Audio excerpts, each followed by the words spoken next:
Hello, everyone, and welcome to the DMV Business Show. I'm your host, Otto Sevilla, and today my special guest is Dr. Jonelle Anamelechi.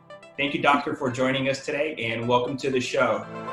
Hi, thank you. It's a pleasure to be here.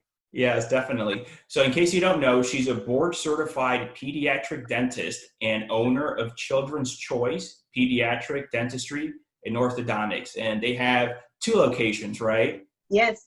Yes, currently in New Carrollton, Maryland, and in Washington, D.C. Yes. So as I mentioned offline, doctor, I like to start off from the very, very beginning, how it all started. Are you from around this area, or where did you grow up? No, I'm not. I'm from South Carolina. Okay. I grew up in a little town called Rembert. What is it called again? I'm sorry? Rembert, even smaller than that, called Borden. One blinking light and no lines down the street. Oh, wow. I still don't think we have lines down the street. Do you know the total population of the town? Gosh, you know what? I don't now. I used to, but I don't. Okay. And it was a place where we had chickens and cows. Like grandma was like right up the hill, and we lived at the bottom of the hill, and aunts and uncles were around. And like then your nearest like next door neighbors were maybe like another mile down from there.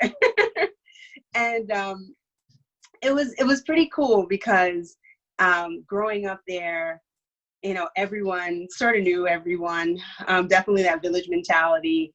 As a teenager with a car, I had a thing of running out of gas. And I always used to find someone used to find me on the side of the road and help me home.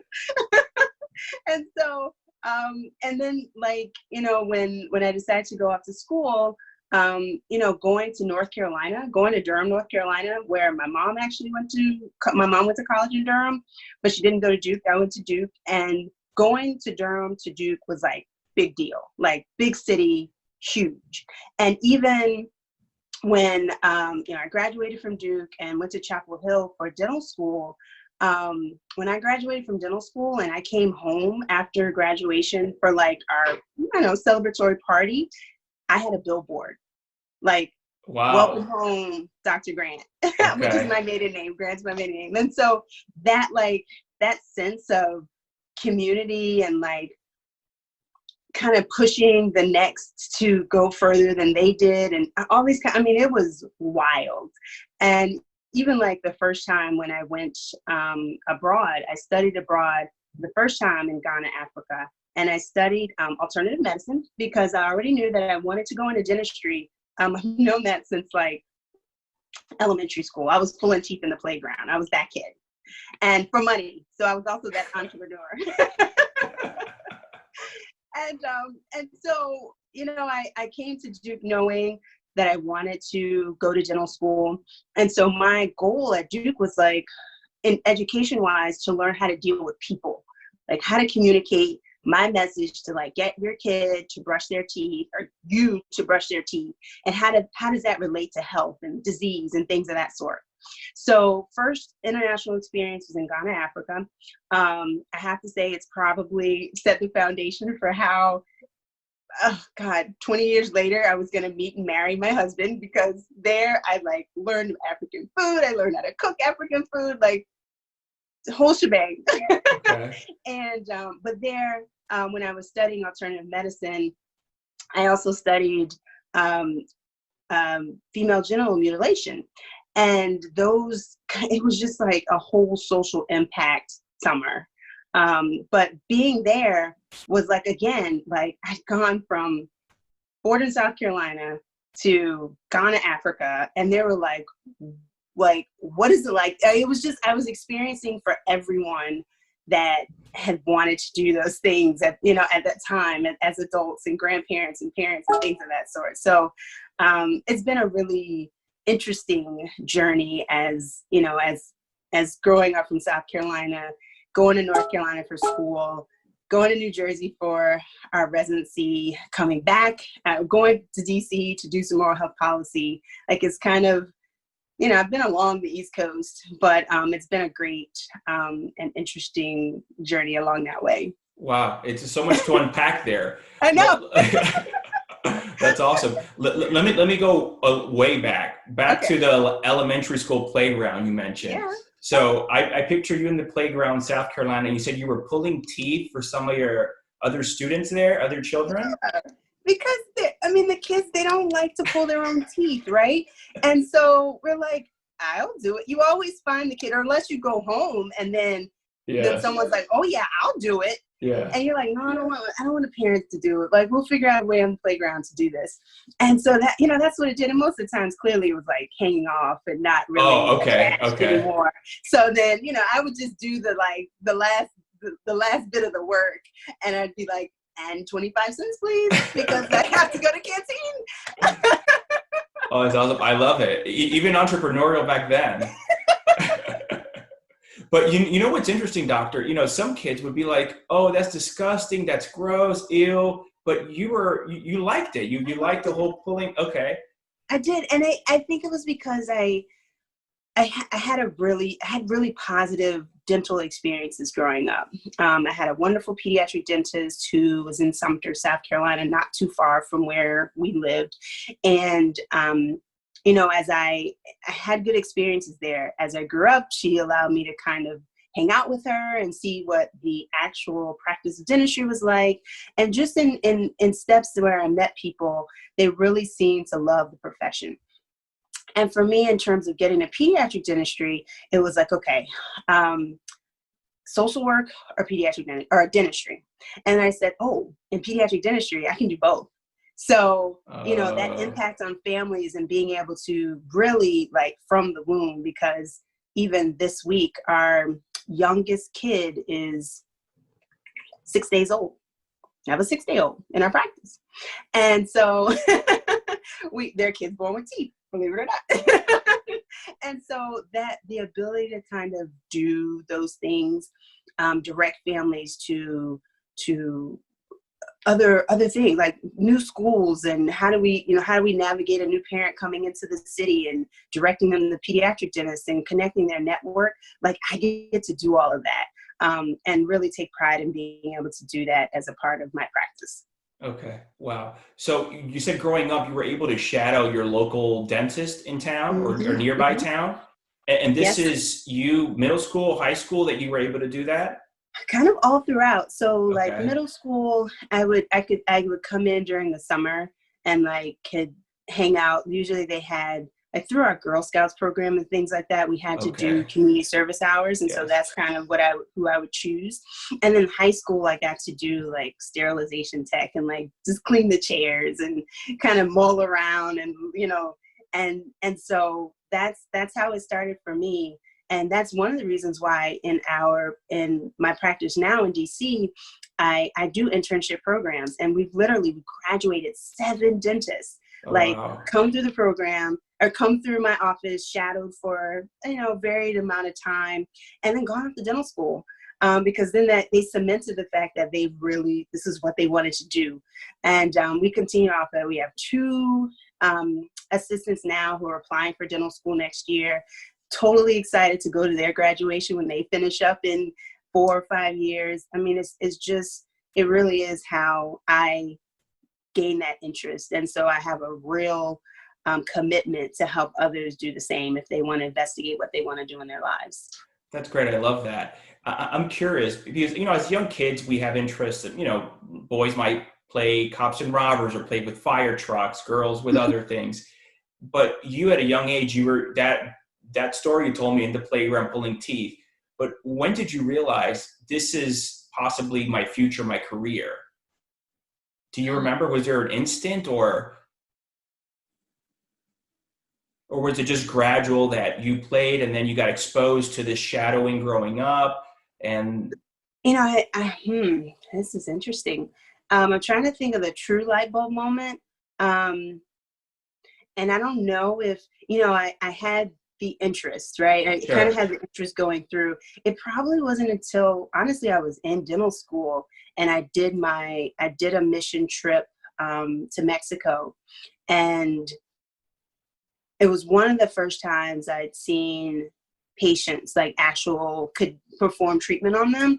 And I think that's when it was like, oh yeah, this is it.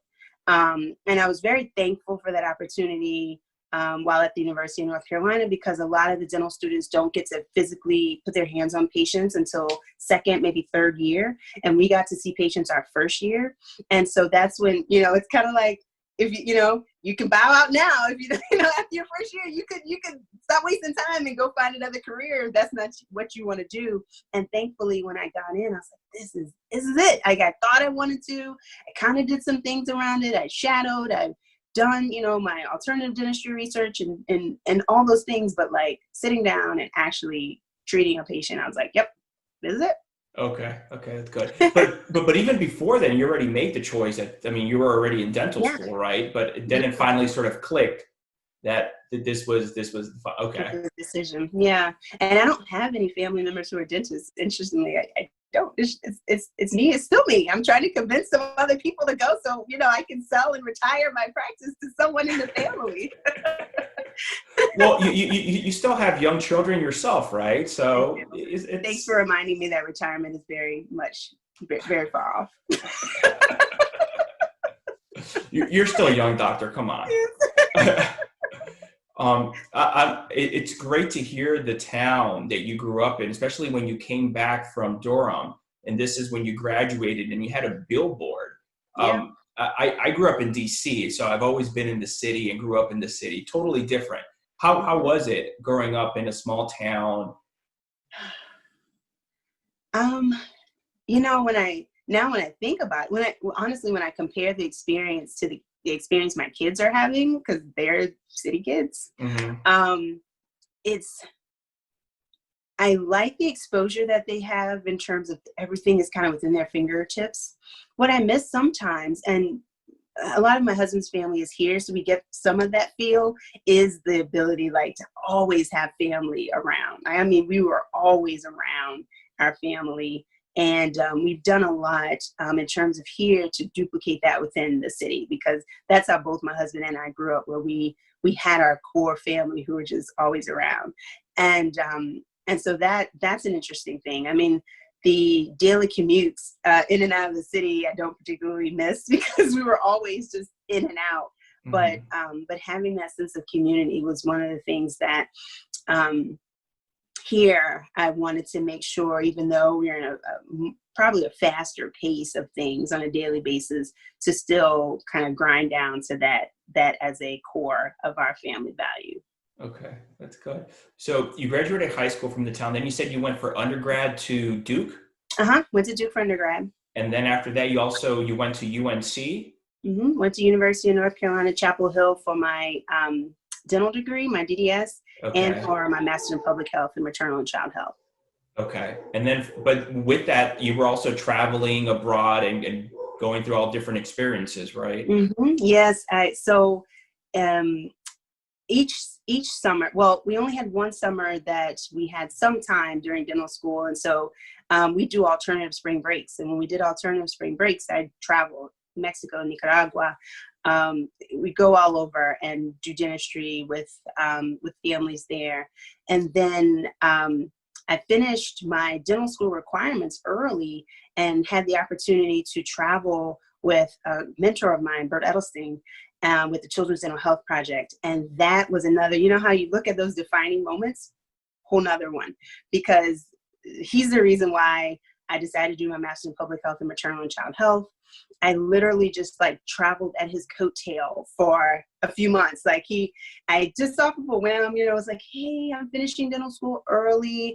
Is it possible for me to just see what you do in oral health policy? Because I knew the patient care one-on-one thing, but I wanted to find out how do you make impact amongst people, groups of people.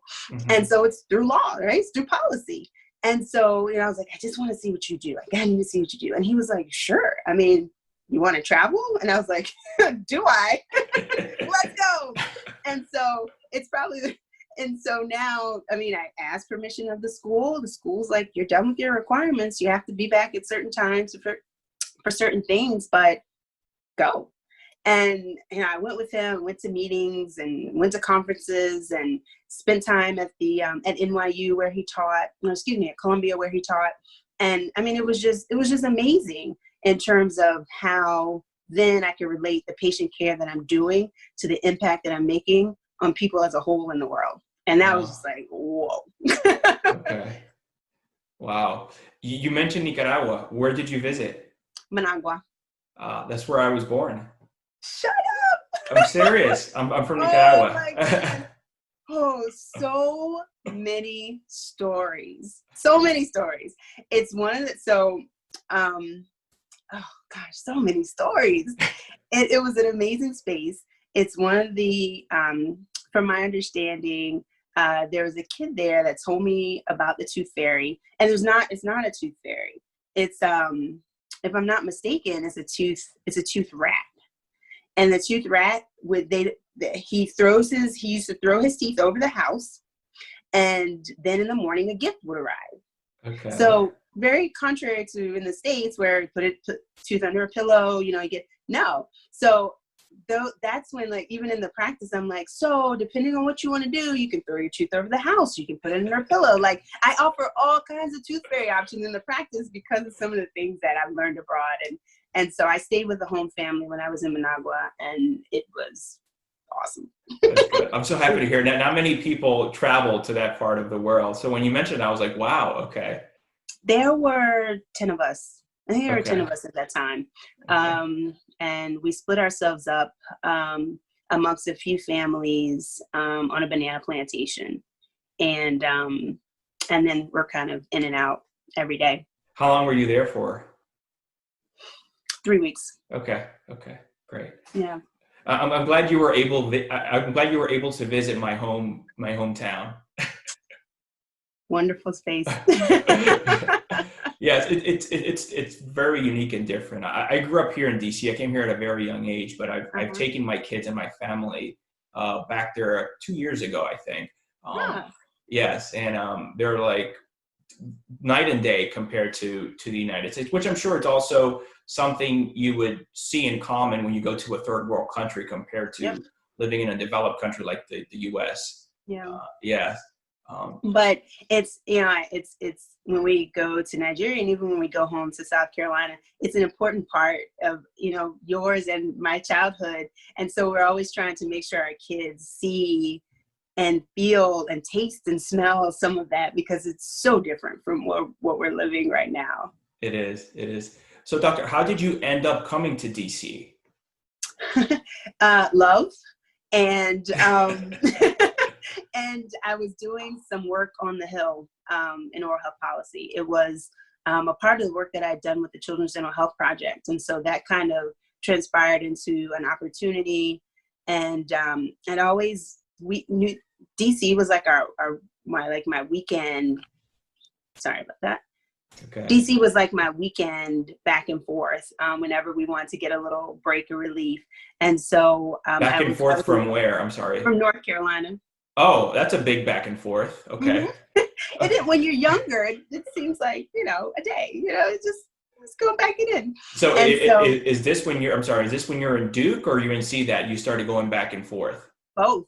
Oh, both. Okay. Yeah. Because we were right in the middle. And so we either go to Georgia or we go to Washington, DC. Okay. And then my husband grew up, he came to the States when he was 8 from Nigeria, and grew up in DC. Okay. So we met I was in undergrad, he was in grad school at Duke. Okay. And when he finished, he moved back to DC. And then I moved here maybe 2 years after he moved back to DC for the opportunity in policy. And then here we are. Okay. So that you come to DC, you're doing policy work. You're still not doing pediatric dentistry, right? I am. I'm doing a little bit of both. So I split my time, and I was doing some policy work. I was working as an associate in a pediatric practice, and then moving on from there. Moving on from there, actually, I was clinical director of a nonprofit dental center in Southeast, and then decided to open my own practice. Well, what made you decide that? Because, there are doctors who are obviously lifelong doctors, but don't have their own practice, and they're happy that way. And there's some that do have that within them. They want to own and have their own practice. Well, there's some days I want to go back. most of the days I want to be where I am. But really, I saw an opportunity to do dentistry differently, to do pediatric dentistry differently. And it wasn't as if it was being done wrong. It was just, I had an idea of how I wanted to practice. And so, with that, it meant I needed to step out on my own. And that's kind of how overall decided we don't take these types of business courses in school. I built a practice from scratch, I didn't buy an existing practice. So the negotiating and the loan, I walked in asking for $500,000 from my loan officer with no business plan. That was and I was just like, hey, I'm a dentist. You're going to give me money, right? And they were like, what? Who is this person? And so I was like, come back with a plan, with some numbers, and then maybe we'll consider, funding your venture. And you just learn so much along the way. So yeah, here we are. And then we opened the second one 6 years later or 5 years later. You mentioned doing things differently, and you found a need for that. And I do see dentists, whether dentist or just any other just doctor, they're all about their patients, which obviously you need. But I think I see you doing things differently, doctor, with local media, whether media publications, magazine, newspaper, TV, social, you name it. And not all doctors are doing that. So I think you're doing things a little differently than some. Well, thank you. I found that it's really, when I wasn't a parent, I really didn't empathize as much, and then became a parent. It was like, this is really difficult, to tell a parent to brush for 2 minutes with their 1-year-old. They're like, what? And, to make some of those suggestions even in terms of dietary suggestions, in terms of breastfeeding suggestions, it's difficult. And so the way I wanted to practice is to, one, go out in the community and meet people where they are, so that they have a connection to dentistry, but also a connection to us as a practice, to humanize who we are, but also see that it can be done. There's some variations. There's no rigid and hard, fast way of how you should feed your child, but there are recommendations, and give options and choose for your family what the best option is for the times that we're in. For instance, we have a lot of kids who are like thumb and finger suckers or pacifier suckers at this time. And usually, sometimes, we may hear in our communities, like, they have to stop doing that. They have to stop, and we already had kind of a graded scale of how to get kids off of finger habits and things of that sort. And it wasn't just like cold turkey. But now with our families, especially with the pandemic, we've seen an increase in it for our kids. And I'm like, it's comfort. Do you know how much stress families have right now? I'm like, please don't worry about that. Put that at the bottom of your list. We'll worry about it if we have to. We have to go into braces because your kid is thumb sucking, then we'll deal with it when we have to. But at this time, kids need comfort. Families need comfort. You don't need the stress of worrying about thumb sucking. So it's just kind of meeting families where they are, acknowledging what times we're in, acknowledging parenting styles, and trying to figure out, where the sort of commitment and negotiation can come for our families. So that's where I see us doing dentistry differently. I think families appreciate that. I appreciate that as a mom, to have options, not, there's some things that have to be hard and fast, but not everything. Yes. I'm curious, for a new parent, what would you say when should be the first doctor visit? Age 1, or within 6 months of the first tooth. So usually my girls are ahead of my boys in terms of tooth development. So sometimes we see our girls a little bit younger, but usually by age 1, we should have established a relationship with a dentist, with a pediatric dentist. Okay. So just for at least a checkup. Mm-hmm. For that first evaluation. What if a parent with a toddler, for example, and I have 3 boys. Yeah. Fun household. Yeah, very fun household. Three little ones. But sometimes with new parents, they have a toddler, and I've seen it firsthand. Now I know what to do. But they're biting on the toothbrush, they're eating the toothpaste. what are some recommendations a parent can do to find a solution to that? Mm-hmm. So one of the things is we have a couple of, depending on where the struggle is, say for instance, if they're biting on the toothbrush and it can't get to the back of their mouths. We actually use 2 toothbrushes. Some of the toothbrushes that we give out in the office are different sizes, particularly for that reason. So the back end of the toothbrush is like fat and wide, and we literally use it as a bite prop. So like if our kid, depending on, I position the toddler in a way that the parent is like using one side as a bite prop and brushing on the other side, and then switching and doing the same. Oh. We also have toothbrushes that have bristles on all sides. So that 2 minutes, yeah, right. Come on, you're not going to get it. So, and the 2 minutes is so that you can brush each side of the tooth. So with this toothbrush, you can go one swipe and brush all sides. So it reduces the amount of time that you actually need to get in there. And so there are different techniques. I mean, for my 20-month-old, we make a distractor. We literally fill the sink with water and duckies. And her feet are, I mean, it's a total wet show, but her feet are going all over the place and I'm brushing, but she doesn't know I'm brushing because she's focused on her little foot party down here. And so there are ways that we kind of we figure out, okay, what's going to work? Is a song going to work? Is parents brushing together? Do you need to brush while they're brushing? Kind of things like that help to get into that routine. But the biggest part really is a routine that they expect that at every night they're going to do this, this, and this. And they know it. They know it coming. When it starts, they're like, all right, next is toothbrushing. Next is book. Now we're going to bed. Things of that sort. We try to give as advice to families that are helping the kiddos. I wish I would have gone to you earlier. Some of these routines we did not do, especially with all the bristles on all the sides. Well, I didn't even know that. It's called the surround brush, and it is a wonderful tool. We use it for both of our kids too. That's great. You know what? This is self-serving. I'm having difficulties with my boys with the morning. The night we have it down, like you said, we have an established routine. Bath time, brushing the teeth, reading, and bed. But the morning, it's sort of difficult for us. What do you recommend there? So nighttime is most important brushing time. That's where, particularly if we ask that our parents be helpful. Like, we need you to do a parent brush with the kid at night, regardless of if they brush first, you brush next, whatever order it goes in. In the morning, sometimes if kids get older, especially if you've done a good night brush, they could potentially, depending on age, manage a morning brushing on their own. Okay. Sometimes it can be that one, because there's not, hopefully, depending on when you brush also, hopefully there's not food on the teeth. Like, you're literally brushing the night's bacteria off, because you want to brush at night because you got all day of food on your teeth. And then hopefully, if our kids aren't eating through the night, which sometimes my toddler does, gets up, roams to the fridge, comes back, and you're like, what happened overnight? Oh, wow. Really? So you see this mess in the kitchen?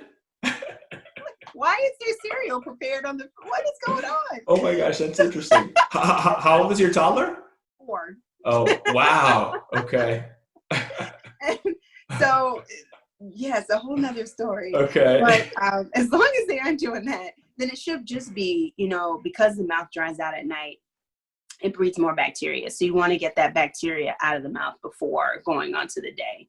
And so wiping, if kids are younger, wiping is a big one, which we do with our 20-month-old is, we'll brush in our routine. We'll get a wipe on in the morning just to wipe out the mouth and make sure the day starts as cleanly as possible. Okay. You mentioned earlier, doctor, you went to the bank and you asked for that loan. This was for which location first? This was for the New Carrollton location. Our Maryland location was our first one. And then from there, how long afterwards did you open DC? From there, 5 years after. So the second time around, we were in a position to purchase a building. So we were renting in New Carrollton. We purchased the building that we're in DC, and it took us about a year to get permitting and things of that sort.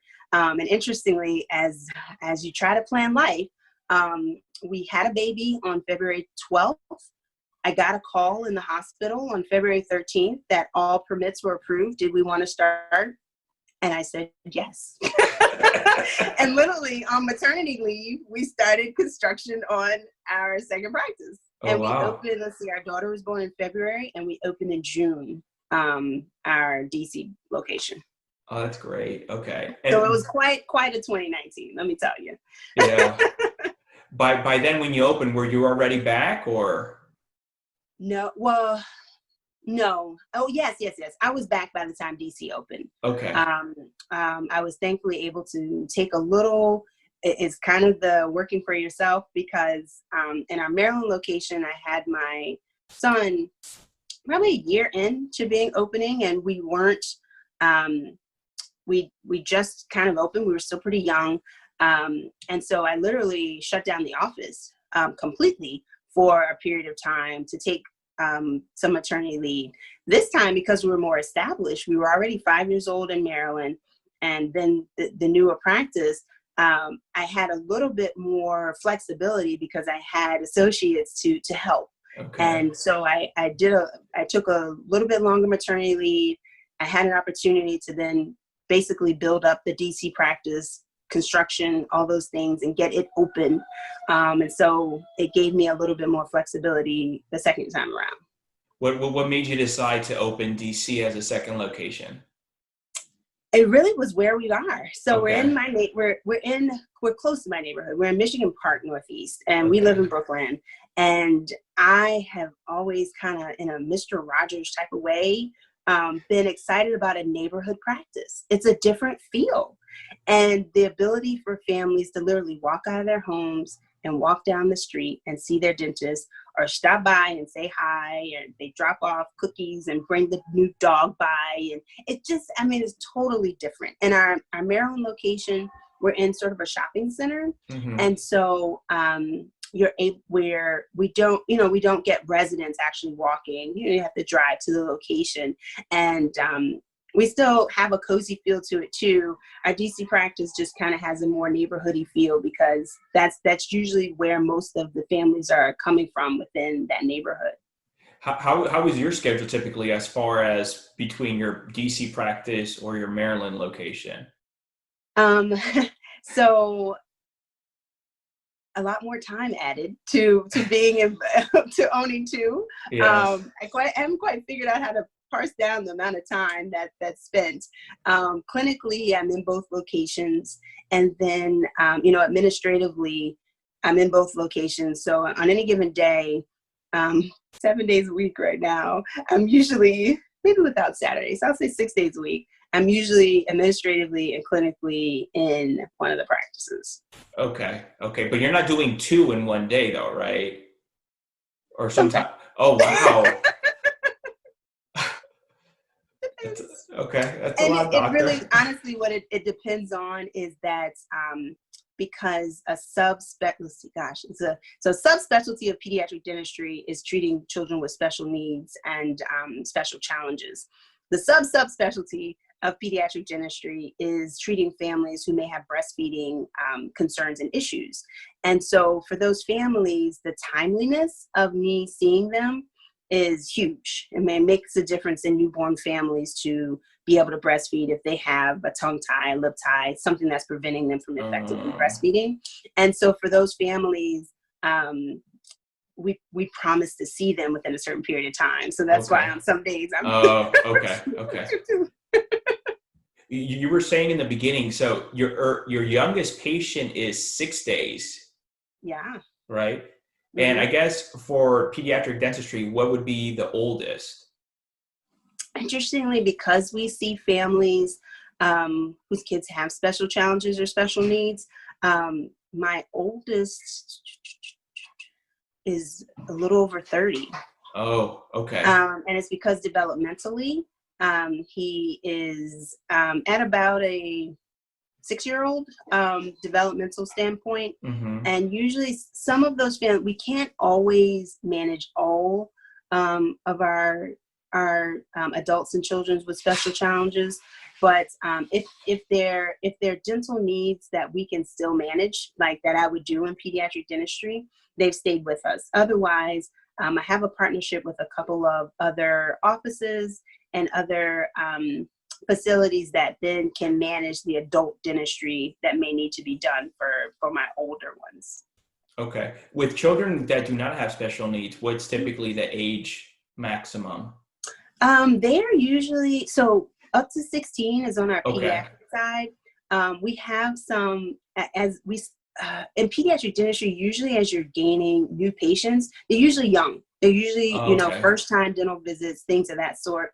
And so now that we've been open in Maryland for 6 years, we have some kids that are now going off to college and that are, and we have an orthodontic program, so that are going over to our orthodontic program. And so those kids may tend to be a little older, our 16, 17-year-olds. We graduate a lot of our college students after a while because they're like, I really don't like sitting beside a 2-year-old, or, Yeah. I don't really need a balloon today. And so we're like, we get it. We get it, Yeah. and so they tend to, after a while, for our healthy kids, once they reach that 17, 18 or graduate from high school, we tend to graduate them to a general dentist that can take care of them. Okay, that's good. What would you say you're most proud of thus far in your dental career? Oh, wow.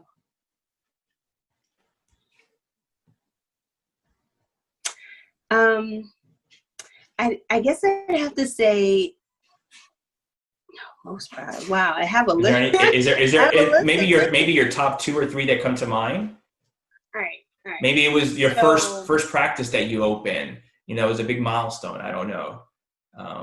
It is. Yeah. So I'll break it into 3. I can think of 3. One would definitely be the fact that the first practice opening, because my parents and my in-laws coming to the States when they were older in age have always wanted a family business.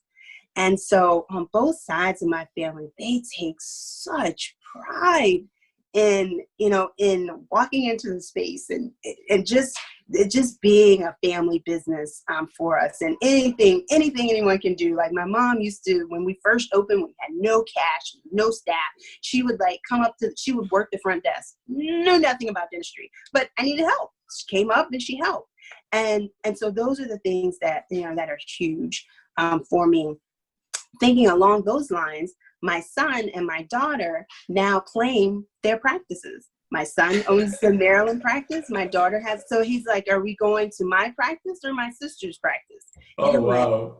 Oh my I love God. that. Like at this age, at 4 years old, at almost 2 years old, you kids, you recognize that this is a part of your legacy. And I mean, that's another big one. And I would think the other one is the ability to have the impact on those that aren't my family members, because I teach at Children's National Hospital, and I'm attending faculty there on Tuesdays.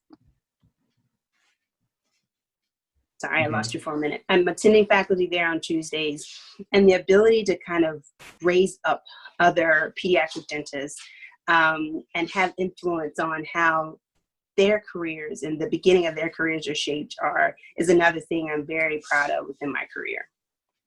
I love that, especially the story with your children. That's so funny. It just came out of nowhere. We were getting in the car one day, and I was like, well, Mommy, you got to go to work with Mommy. And it was just like, are we going to my practice or my sister's practice? And I was like, oh my goodness, everything. That's it. Yeah. I'm done. Yeah, I agree. What advice, doctor, would you give someone who wanted to start off their own dental practice? I would definitely say talk to people who are doing it and have done it, because there are a lot of things that in the second practice I've done differently, and didn't even know, in the first practice. And so definitely seek out, not that you have to take all of their advice, but just listen. Just listen and see the things, and keep those constant connections for, how you want to move forward. And then once you get in, this was something I didn't really start until I was in my 4th, maybe 5th year of practice, of actually forming mastermind groups around how do we grow?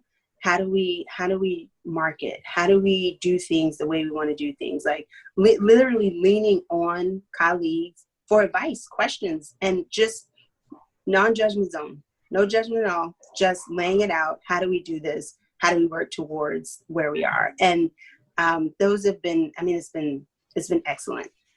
Did this mastermind group, are these other dentists or dental pediatric dentist owners, or? So I have 3 groups now. Oh, okay. I have 3 groups. So one's just all dentists, Okay. actually dentists and staff. One's all pediatric dental, female pediatric dentists who are also moms. Different level of support needed. And the other is pediatric healthcare providers. So I'm the only dentist in that group, but it's been a wonderful way of that team coordination. You remember the social worker that I was, telling you about? Then now I have a group that I'm like, hey, I have a kid who has X, not related to dentistry. I need someone for this kid, and I don't have to go searching. I know this is a provider that will take care of them like I would. The network is already there. And so having these groups, we all meet multiple times throughout the month via Zoom. We're always in a chat group, but it's really helped to have groups that you really can just be yourself as a person and a provider, and be more beneficial to your patients in that way. I love that. I love that a lot. Does anything come to mind when, any specific, for example, habits or skills that you do on a day-to-day basis that helped you as an individual or your practice? Still refining, honestly. It gets changed after every kid. It's gotten changed. Like once I thought I was in a routine, and then I'm like, nope, that doesn't work anymore. And so the flexibility, definitely carving out that time to be creative, to really think about, are you in the best space that you can be? Are you in the best space that your practice can be in? Who do you want to be? Carving out that time is something that, not to say I've perfected, but I've started doing a lot more of, because the demands kind of come from all sides. And so the ability to be able to parse that out is great. I'm a morning person, so my biggest routine is getting up in the morning and having a little time to myself before the family. Then the family gets up, get everybody in, out, ready, and then I get to the practice before my staff gets here. And so I'm settled by the time everyone walks in with whatever the day comes. I'm already in a state of mind. And that's been helpful to me, because I don't have to walk. I don't walk in with my team. I would never be settled. Yeah. I would never be in a state where I'm ready to go if I walked in each day with my team. That's good. To basically wake up early and get prepared before everyone. Get ready. Yeah. What would you say is your biggest challenge right now with your role in your business? COVID's really thrown a monkey wrench in everything. I mean, we were closed for almost 3 months. Wow. We built a 15-point plan for safety for our families, for our staff, which, initially I was like, is this overkill? And then I was like, nope, mommy hat on. It's not. We all have to go home to our families too. And so really it was that staff loss, dealing with, how we protect our team, how we support mentally our team, how I support mentally myself, as we were trying to navigate. The good part about being in DC is pre-K3 right now. The not so great part about being in DC is pre-K3 because, our kids are virtual at 3 and 4. Mm-hmm. And so really just honing in on what do I want? What do I want from this? What am I going to take away from 2020 that I didn't think about before? And then how do we provide great service still in the middle of a pandemic? Are you now fully open? Everything's back to normal as far as business operation and hours? We're fully open. Our hours are, we're full hours. We've reduced the amount of patients we see. Okay. so that we can have time, like too many, we don't want many families, because pediatric dentistry is usually a lot of people at one time. And so we've reduced the amount of time, or increased the amount of time with our families so that we don't have a whole lot of crossover. We have a car concierge, which they get coffee and water and snacks and games to sit in the car and wait until it's time for them to come in, to have more protection. We've UV lights and HEPA air filters and all kinds of things that we added just so we could protect everyone and make sure that we were being as safe as possible. You really are protecting everyone. I spent a lot of time on forums during that COVID too. My husband's like, you have to get off Zoom. You just have to. You have to get off. No, that's good though. It's for your patients. Mm-hmm. Yes, it is. Knowing what you know now, what would you have done differently at the beginning, at the start of your career? Whether just your regular career or or opening your practice. I would have learned more on the business end, because I think for those of us that may be in the healthcare profession that didn't, we were taught the science of medicine, the science of dentistry. We may not have been taught the business, and we go into the business aspects and just work. But you can work harder now. We say it all the time, work harder, work smarter, not harder. Yes. But we don't really know what that means sometimes, and some of us, in terms of how that rolls out in business. How do you, increase your patient per visit, experience, or the production per visit? How do you do that? What spreadsheets do you need? What are you looking at when you look at your financial reports and your AR and your overhead? And how do you change those things? What does that even mean? How do you know how many staff members you need to effectively operate? How do you know when you're overstaffed? All those things, you're just like, didn't know. And so you spend and then I literally learned every person's position in the job. Like, I can't run a business and not be able to tell you how to do your job. That doesn't work as the owner. Now, not that I can do it better than them, but at least I know how to go behind and make sure they're doing what they're supposed to do. Otherwise, it just is an open field for errors.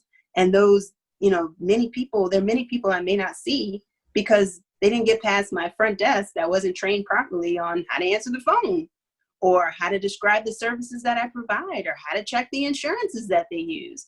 And so those check boxes have to be made, and we have to learn those things. But everything, especially as you're trying to open or going so fast, sometimes you don't even know to do that. So yeah, if I could rewind, I would probably saved a lot more money.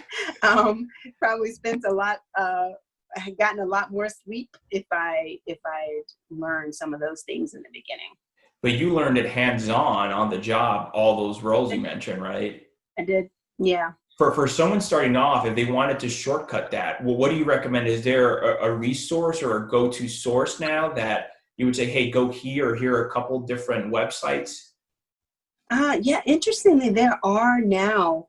And when I was starting out, even when I was starting out in 2006, there weren't that many types of groups. And I think the things like social media and Facebook and Instagram has opened that up tremendously in terms of being able to access that information. Because previously, you really just had to depend on your mentor, who may or may not have known it themselves. But you have so many people that you can kind of access and get those answers, that it really has improved the way our newer owners are approaching business. And so groups like, we have a Delivering Wow Facebook group. They're the masterminds that I was telling you about. As we find each other, we find similar problems, and then we're like, oh, let's band together and find the solution to this problem. And we may not all be in the same state or same country, for that matter, but it's that ability to be able to do that. So I think tapping into those resources, really seeking them out over social media, those connections that I've made have been a lot more than just, likes and checks and comments. It's really changed the way I practice. That's great. what does the future look like? What's the vision the next 5 years or so? Oh, so lots of new and different things, actually. So everyone asks, do another practice, and I'm like, I don't know. The No. way that the trending's been going is it's been another practice and another baby in the same year. So I'm a little leery of making those predictions right now, because then I'd have to announce that something else was happening. So are you just staying put with 2 children, or is maybe a third one in the horizon? Possibly. I don't know. I don't know. I don't know. Our kids are great, and so yeah, I don't know. But and again, I would like to get more into actually training future assistants and things of that sort. So auxiliary staff. Okay. Doing some additional consulting and work with those that may be interested in starting up new practices and have questions and concerns and, how-tos and things of that sort. I really enjoy their aspects of my clinical practice that I've been honing in a bit more into our sleep apnea with our breastfeeding families. And so we've been able to have specialty clinics within our practice. So those things they're all kind of in the works, really, right now. And we have some 2021 goals that hopefully at the beginning of 2021 we'll announce and talk about a bit more. So a lot still in the works. So it sounds like, I'm sorry, go ahead, doctor. No, go ahead. I was going to say, it sounds like there are all these other possibilities instead of the third practice, right? Mm-hmm. Mm-hmm. Okay. All right. Yes, definitely. I mean, I think that a lot of times, sometimes we think, maybe we have to open another practice. Mm-hmm. And that's totally not a have to. There are so many other aspects of dentistry that we can do and sort of lean into that. Yeah, we have, it's still a lot of options that are there. It's probably also less work, I would think. So some of the things, well, not less work, but just less probably people too, if you were to open another location compared to if you wanted to go and consult to other practices or new businesses, right? Absolutely. It's just different. It may be taxing in a different way. Sure. If we're not, clinically opening another practice or of that sort. But yeah, different challenges. I am one that I get bored easily. So it's one of the reasons why, I teach, because it gives me, I have to use a different part of my brain on a different day. And tomorrow I'm in the operating room, and that's a totally different thing from being in the office. And so I like to have a mix and explore those things. And I look for the opportunity of exploring other personal interests outside of, dentistry that I like to do. I love Bikram yoga, and I'm quite crafty with, I'm kind of that, I won't say I'm the Pinterest mom, but I like the idea of Pinterest mommies. Okay. Let me say that. As I'm going to be drawing on cheese sticks tonight for my kids' party. That was going to be my next question. What do you like to do in your free time? So I guess yoga and Pinterest a lot. Yeah, well, I truly like, and it may be the pediatric dentist in me that likes the creative aspect of being able to do art and create and paint and draw. And yoga Bikram yoga is one of the things I found a few years ago that I absolutely loved. And so I run, of course, have some great family time where, because of COVID, we got some unexpected time, and it really cemented the fact that we needed to have more unexpected time. Not that I wish our practice will close again for 3 months, but purposeful unexpected time. How about that? Yeah. No, go ahead, doctor. I was going to say, my last question, what would you say is the number one mistakes parents make? Ooh. In dentistry, or? Yes, when it comes to the children and, the dentist and their teeth. I would say maybe two things. Can I do two Okay. things? Yeah, sure. Right. Yeah, definitely. Gummy vitamins, because I am totally, oh my gosh, on a well diet, well planned everything in a kid, gummy vitamins have caused havoc. And it's because they're gummy, and it's because they stick it, to make them gummy, there has to be a gelatin substrate. It gets stuck in between the teeth and they cause cavities. And so where you think, I'm helping, you're providing your kid with a vitamin, right? Yes. But it can still be that old school Flintstone that doesn't taste as great, not as cute, but it's not going to get stuck in between their teeth. And so just in thinking about those things, think beyond just sugar, of things that can cause cavities. And it was one of the reasons why I developed a snack guide for families. So they say, oh, it's not just, the Skittles and M&Ms or whatever. There are lots of other things that can weaken teeth. And the other thing I think is, don't give up. In terms of like brush, families, it gets intense in terms of the brushing struggles that some families have. And that's where I've learned to, there are so many options, right, that we can go to in how we can get this done.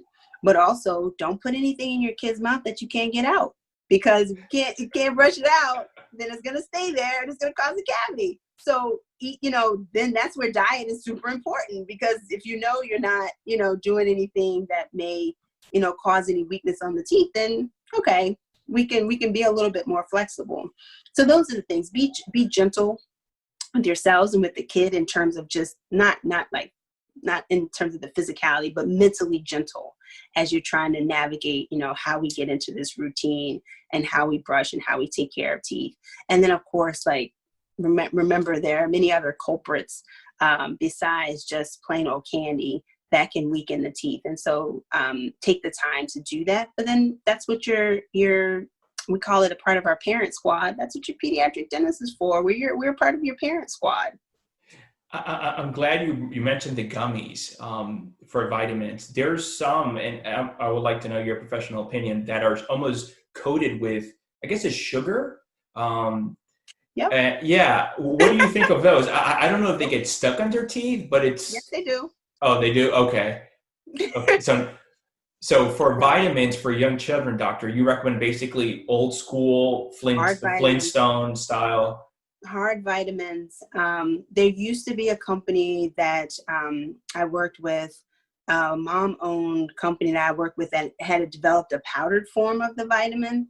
And you can find it now, but not as much. I think she was looking, at that time, they were trying to grow on a bigger scale, and they couldn't get there. And so the company is no longer in existence. But I really wish, because it was really great. It was one that you could just sprinkle in the yogurt and like mix it up. And so it would turn it from a white yogurt to like a purple yogurt. And so the kids are like, whoa, purple yogurt, and eat it all up. Now's their vitamin. Or they mix it in a smoothie. These days, it's a lot of what you'll find. There's maybe one out still now that's a little harder to find, that's powdered. And then the other ones are like the normal Flintstone vitamins. You have to look for them though, because if you're looking eye level in any store, you're looking at straight gummies. Even for the adults, you're looking at all gummies. Yes. So you gotta look in the highs and the lows, because they're still there. Maybe that's another opportunity for you down the road. Who knows? I know, right? You're online. Absolutely right. And you mentioned candy. Now that Halloween is just around the corner, what do you typically advise to parents as far as that day of the year when it comes to sweets? Just let them have it and brush it off. Like, okay. It really, I was a very big sticker. I'm the mom who used to eat the icing off the cupcake at my kids' birthday parties. Like, I was like, they are not going to have it. And I'm like, this isn't realistic. And I think it was more so my husband that brought me in a little bit, was like, dentist, mommy, this isn't realistic.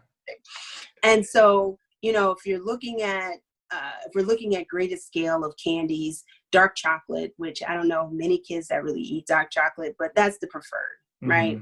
And then from there, you're looking at if it can't be gummy, like eliminate the gummies if possible. That would be awesome. Okay. Then you have sort of like your M&Ms, or you may have a lollipop. and things of that sort. And really, you want them, if you're going to let them experience something that can wash off and brush off easily. That's really the big deal. They're going to have a lollipop. Try to make sure they don't, bite it and eat it before it's melted. Good luck to that sometimes. Yeah. Good luck on that. But you just want to monitor the consumption. If it's going to be that day, pick out a few, have it, and put it out of sight. Like I literally, this year we're not, but in the past 3 years we've done as an office a candy buyback program, and we've literally bought back kids Halloween candy. Last year we had 800 pounds of candy in our basement that we bought back. Wow, that's a lot. Yes. we call it, we're like cleaning up the streets from candy. You were cleaning up the streets. What you do with that? What'd you do with 800 pounds? Yeah, I'm like, who are these neighbors that are giving out, true good candy, not the cheapy stuff. Sure. And so, have a day of it and be done.